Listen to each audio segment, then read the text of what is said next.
आखिर ननकाना साहब हम सबसे कब तक दूर रहेगा? क्यों नहीं ये अधिकार वापस हमें मिलना चाहिए। उन लोगों से सावधान होने की आवश्यकता है जो हिंदू और सिखों के बीच में खाई पैदा करना चाहते हैं, अनावश्यक रूप से इतिहास को तोड़ मरोड़ करके प्रस्तुत करने का प्रयास कर रहे हैं। एक और ये महान सिख गुरुओं का इतिहास है जो हम सब के सामने आज भी स्वर्णाक्षरों में है, जो हम सबके जीवन में एक नई प्रेरणा प्रदान करता है, हमको निरंतर आगे बढ़ने के लिए प्रेरित करता है। और दूसरी ओर वे चुनौतियां जो हमारे सामने आज भी दिखाई दे रही है।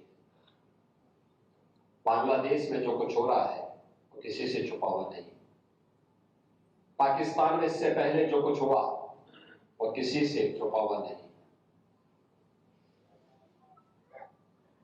आखिर ननकाना साहब हम सबसे कब तक दूर रहेगा? और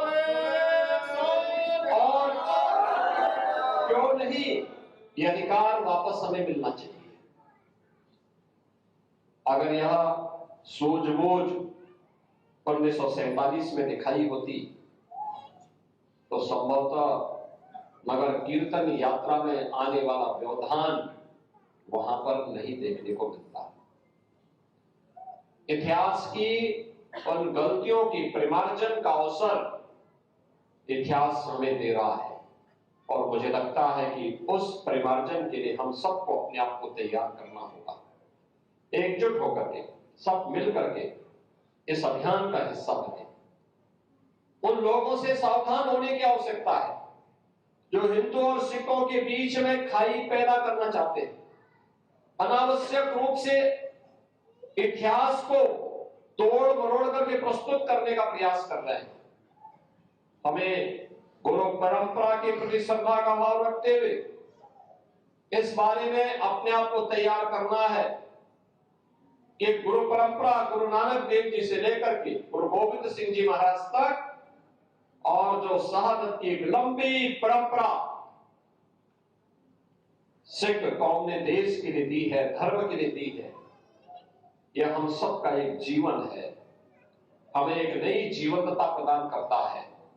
हमें उसका अनुसरण करना है, उसको अपना इतिहास मानना है, उसका अपने जीवन का हिस्सा मानना है और वही हमारे लिए आने वाली पीढ़ी के उज्जवल भविष्य के लिए एक आधार हो सकता है। अगर हम उसका अनुसरण करेंगे तो दुनिया की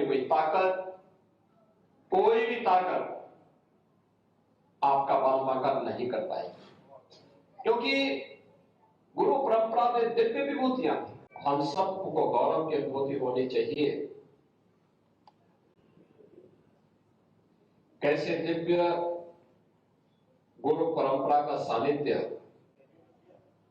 सिख पंथ के अनुयायियों को प्राप्त हुआ, जिन्होंने अपनी साधना से, अपने सामर्थ्य से न केवल इस कौम को बल्कि पूरे देश को, पूरे सनातन धर्म को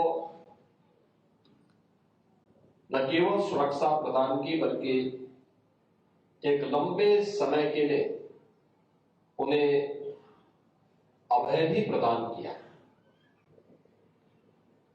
याद करिए कैसा कालखंड रहा होगा। गुरु नानक देव जी से ही परंपरा चलती है। देखते हैं एक विदेशी आक्रांता बाबर के रूप में देश के अंदर अत्याचार कर रहा है, उसके खिलाफ गुरु नानक देव जी आवाज उठाते हैं।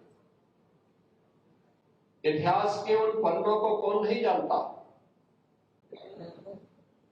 जब गुरु परंपरा भक्ति की इस परंपरा से ऊपर भी उठ करके उन्होंने उस समय के तत्कालीन समाज को एक नई दिशा देने का काम किया था और ये परंपरा आगे बढ़ते हुए शहादत और बलिदान की सुदृढ़ नींव को आगे बढ़ाते थे।